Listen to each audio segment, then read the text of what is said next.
chapter 4. But before going on to the shloka, just a quick recap of what we have done and what we have heard from Navadipa Sachi Mataji in the last few weeks and in the last two shlokas especially. So Shri Bhagwan in shloka 13 and 13 onwards, 13, 14 and 15, in the last three shlokas, Shri Bhagwan says that although he has created the Varna system basis on the natural tendencies, qualifications and occupations, he remains to be a non-doer. He is, of course, the creator, but at the same time, he is not seeking any fruits for the actions that he has done. So actions do not taint him, and he does not desire for the fruits of his actions. He who knows him, then he continues to say that the one who knows him, the soul, the jiva who knows him, is not bound by actions. There is no karma bandhan for him. Having known this, the ancient learned men and the seers have performed actions. And so he tells Arjuna that you must also perform action as the ancient wise men did in the olden times. And from this verse, now 4.16, Sri Bhagwan actually is getting into the concept of explaining to us through Arjuna, knowing the truth about action. When I say this, we will come to discover more about this when we read the shloka. So I'll read it, I'll recite the shloka thrice, and then we can repeat it together once. You can follow me in the fourth time, and then we go on to the word meaning and translation, purport, and then my own understanding that I would like to share with you all. So, Kim karma kim akarmeti kavayopyatra mohitaha tatte karma pravakshyami yajanyatva mokshase shubha. Kim karma kim akarmeti kavayopyatra mohitaha tatte karma pravakshyami yajanyatva mokshase shubha. Kim karma kim akarmeti kavayopyatra mohitaha tatte karma pravakshyami yajanyatva mokshase shubha. Please repeat after me. Kim karma kim karmeti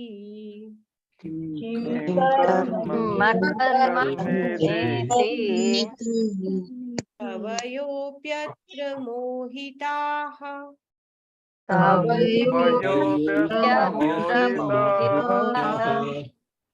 tatte karma pravakshyami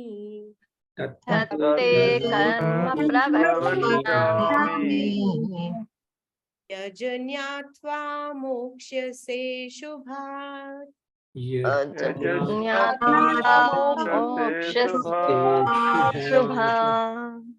So now the word meaning and translation and purport by His Divine Grace Srila Prabhupada ki Jai. Kim. What is? Karma. Action. Kim. What is? Akarma. Inaction. Iti. Does. Kavyaha. The intelligent.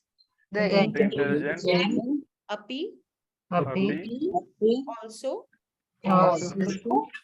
Atra. In this matter. Mohitaha. Are bewildered. are bewildered tat that that that te they unto you unto you karma karma work work prabhakshyami prakshami. I shall explain I shall explain yat yet which which jnatva Gnatva knowing moksha se moksha you will be liberated will be liberated. ashubhat Ashubha from ill fortune. from ill fortune. Now the translation. Even the intelligent Even the intelligent are bewildered. are bewildered What is action in determining what is action and what is inaction? and what is inaction. Now I shall explain Now I shall explain to you to you what action is, what action is, knowing which knowing which you shall be liberated you shall be liberated from all misfortune. from all misfortune. So action in Krishna consciousness has to be executed in accord with the examples of previous bona fide devotees. This is recommended in the 15th verse. Why such action should not be independent will be explained in the text to follow. To act in Krishna consciousness, one has to follow the leadership of authorized persons who are in a line of disciplic succession, as explained in the beginning of this chapter. The system of Krishna consciousness was first narrated to the sun god. The sun god explained it to his son Manu. Manu explained it to his son Ikshvaku, and the system is current on this earth from that very remote time. Therefore, one has to follow in the footsteps of previous authorities in the line of disciplic succession. Otherwise, even the most intelligent men will be bewildered regarding the standard actions of Krishna consciousness. For this reason, the Lord decided to instruct Arjuna in Krishna consciousness directly. Because of the direct instruction of the Lord to Arjuna, anyone who follows in the footsteps of Arjuna is certainly not bewildered. It is said that one cannot ascertain the ways of religion simply by imperfect experimental knowledge. Actually, the principles of religion can only be laid down by the Lord Himself. Dharmam tu sakshat bhagavat pranitam, as it is explained in Bhagavad Gita, chapter 6, verse 3.19. No one can manufacture a religious principle by imperfect speculation. One must follow in the footsteps of great authorities like Brahma, Shiva, Narada, Manu, the Kumaras, Kapila, Prahalada, Bhishma, Sukadeva, Goswami, Yamaraja, Janak, and Bali Maharaj. By mental speculation, one cannot ascertain what is religion or self-realization. Therefore, out of causeless mercy to his devotees, the Lord explains directly to Arjuna what action is and what inaction is. Only action performed in Krishna consciousness can deliver a person from the entanglement of material existence. Everyone has to work. We cannot escape work. Everyone is karma bound. Even a single thought that we have is the karma in action. So how to distinguish, how to understand the nature of the action that we perform? Krishna never said to Arjuna not to work. I think Navadipa Mataji also at one instance spoke about this. Lord Krishna never said that I am your friend and I'm the supreme personality of Godhead. So you simply sleep and I shall do everything for you. And even when, what I'm trying to say, what we are trying to impress upon and the great acharyas is that we are action bound. We cannot do away with karma. Even when the Lord himself says in chapter 8, verse 65, that manmana bhava mad bhakto madhyaji mam namaskuru, which means always think of me, become my devotee, worship me and offer your homage to me. He still never says that you sit down idly. He rather says that you better do a karma rather than sitting down idly. By akarma, he means that one should always act in such a way that all his daily activities are in connection with Krishna. He should arrange, one should arrange his life in such a way that throughout the 24 hours, he is constantly thinking about Krishna.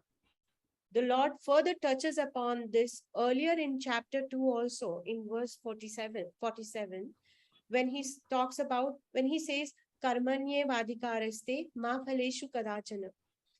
You have the right to work only, but not to its fruits. So it means that you have to leave the fruits of your action to Krishna and for Krishna. When once this becomes clear to all of us as jivas, our positions as servitors of Krishna, he is our master, he is the Supreme Father, one easily gets detached from the fruitive reactions of our actions. And this is what is akarma. I was listening to Srila Prabhupada's lecture on this verse, where he very nicely explains that you have got the right to work according to your capacity, according to your position. And that position, as per what is explained by Srila Prabhupada, that position is that of Brahmana position or Kshatriya position, Vaishya position, and Shudra position. So here, as we can make out that we are, Srila Prabhupada is again referring to the Varna system, the four Varnas, and the Lord also speaks about the four Varnas in the verse 13 of this chapter. In any position that you work, the result is to be given to Krishna. That is required. It is mandatory and it is non-negotiable. And that is what, as Srila Prabhupada explains, is Tyaga. And Tyaga means to give up the result to Krishna, which further leads to Sannyasa. Sannyasa is comprised, the word Sannyasa is comprised of two words, Sat and Nyasa. Sat means the supreme, and anyone who renounces everything for Krishna, the supreme, is a sannyasi. The analogy that Prabhupada draws is that of a brahmachari. From the very beginning of his life, he is trained to act only for the Guru. Not even the Lord is spared of this. When Krishna was on this planet, he went to Sandipani Muni's ashram, and he would have to go to the forest along with other disciples like Sudama to collect wood for the fuel for their Guru. So the point that Srila Prabhupada is trying to make is, a brahmachari is trained in such a way that although he has collected everything for his Guru, but he does not claim anything. He does not keep anything with him. This code of conduct and action require a certain training. And this is what is required of us as Jiva, that when we perform an action, we are not attached to the fruits of that action. We cannot claim anything. We just have to do our bit. And when Krishna says, Kim karma, kim akarmeti kavyo pyatra mohitaha,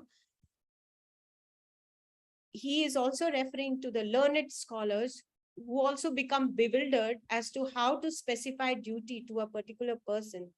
This happens because not everybody is trained up according to the natural tendency or according to the qualification. What to talk about our world today? Training according to a person's natural tendency should be the basic and is the basic principle of karma. And therefore, Krishna already spoke about the four varnas earlier in this chapter. And at present, the aim of life for us, the jivas, the fallen souls, is for most of us, it's sense gratification, indriya tripti. So we are way distanced from what we should be doing. So then what is the real truth of karma? As Shastras explain, prescribed duties according to qualifications, position, occupation is called karma. And then what is vikarma? It's just the opposite, the forbidden karma. And when we try to understand in our context, it is the tendency, I would say, of materialistic life to act vikarma, which is defined by all kinds of sense gratifications. Now the question arises as to how can we escape the two. The Lord gives us a solution in the form of akarma. Akarma is when you develop godly attitude of not seeking the fruits of your actions. And the acharyas say godly attitude because in the verse 4.14, Lord Krishna says that he is, even though he has created the world, he's the creator, but he's a non-doer. And so he's not, and he doesn't desire any fruits of his actions. So we are expected to be like him because we are parts and parcel of the divine. So, and this is what is going to help us. If this godly attitude we develop in our personalities or in our way of life, then we can still think of getting out of the karmic cycle birth after birth and not getting entangled into it. In other words, it is as simple as accepting to be part of the Lord's plan, as is explained also by Bhishma Pitamaha at the time of, towards the, at the end of Mahabharata, to Yudhishthir, before leaving behind, before he left his body. So, and I want to really share this with you. Maybe most of us know about this, but at the end of Mahabharata war, Yudhishthira was lamenting that many people were killed because of him. So he wanted to go to the forest. And the Munis were explaining to him that the karma phala, if it is not possible that just by going to the forest, the karma phala is destroyed, because then all the animals living in the forest would have been liberated. And yet Yudhishthira was arguing, and he was counter arguing with everyone. So the last resort was all of them took him to Bhishma Pitama, who was lying on the arrow bed. He had still not left his body, and they explained to him the problem. And Bhishma Pitama actually shared a lot of different schools of thought with Yudhishthira. And finally, he said that the most important thing is that the Lord wanted this battle to happen. And you were a part of it, Yudhishthira. Now he wants you to be the king. So try to be a part of the Lord's plan. It could be indeed difficult to understand the Lord's plan, but if we act according to his plan, all auspiciousness will be there.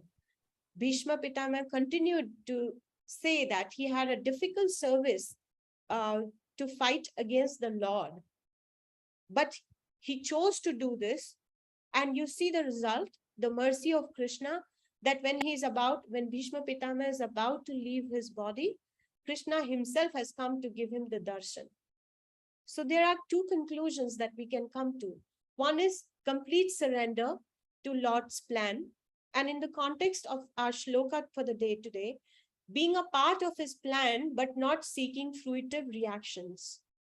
And the second and the final one is that even the wise men, they get bewildered as to what is action and what is inaction. So the best is to be able to act in Krishna consciousness. One has to follow. And if we still find it difficult to understand, then simply look at the leadership of authorized persons who are in the line of a disciplic succession, our acharyas or the great men in the past, how they have acted, understanding this truth about the action. So, my dear devotees, with this, we have come to the end of what I wanted to speak on. Please feel welcome to make any corrections that you would like to make of what I said, ask questions, add or subtract anything that I said.